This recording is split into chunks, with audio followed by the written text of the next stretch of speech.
Okay, bear with me while I walk and try to piece my theory together on just the idea of David and Goliath in the music industry and making it these days when it comes to the labels and social media. Because on the one hand, social media does give us this ability as artists to have a moment outside of labels.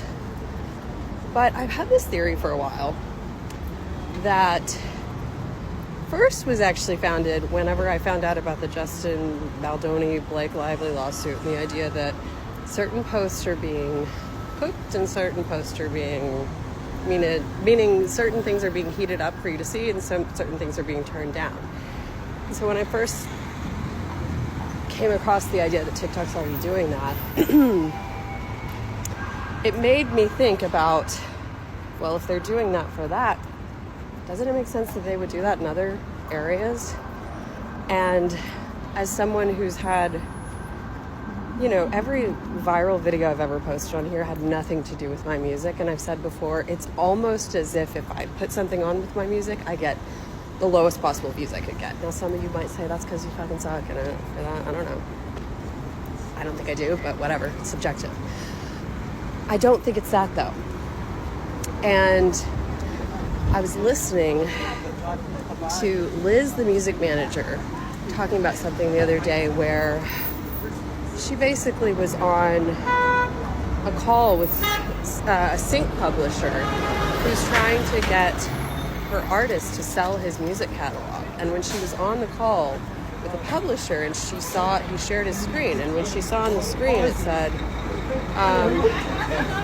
dormant until sold, catalog dormant until sold. Okay, so what that means is they're not pitching that artist for sync. This publisher isn't pitching this artist for sync opportunities unless their catalog is sold to the label. Why would they do that? Because they want to make more money. So this got me thinking, okay, this is the kind of shit that the labels don't want you to know that they're doing. In the same sense, and this is why I ask you to bear with me while I work through my thoughts and walk. In the same sense, couldn't it be that while they make you think that you could go viral with your music organically on TikTok, and that all these artists that you are seeing, their music's showing up on your page all the fucking time, and they're getting these things, is it because they're on a label? And is it that true independent artists aren't going to... It's a lot harder for us to break past that medium.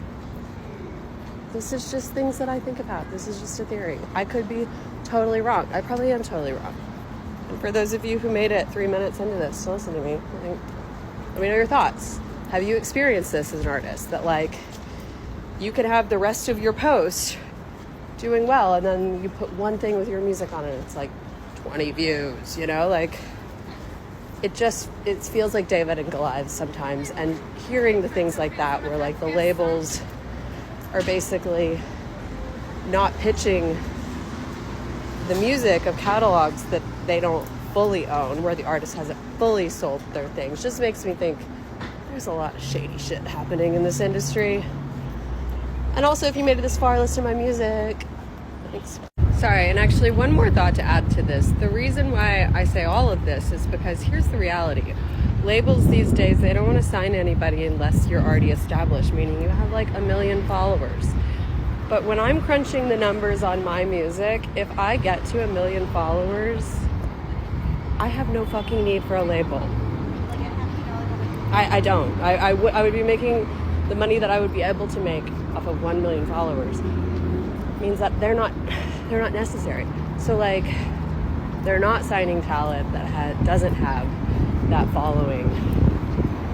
It just makes me think how there's got to be they've got to be influence in some way, or maybe I'm just making up shit in my head, which is also possible. So anyways, thanks for coming to my TED Talk. Cheers, y'all.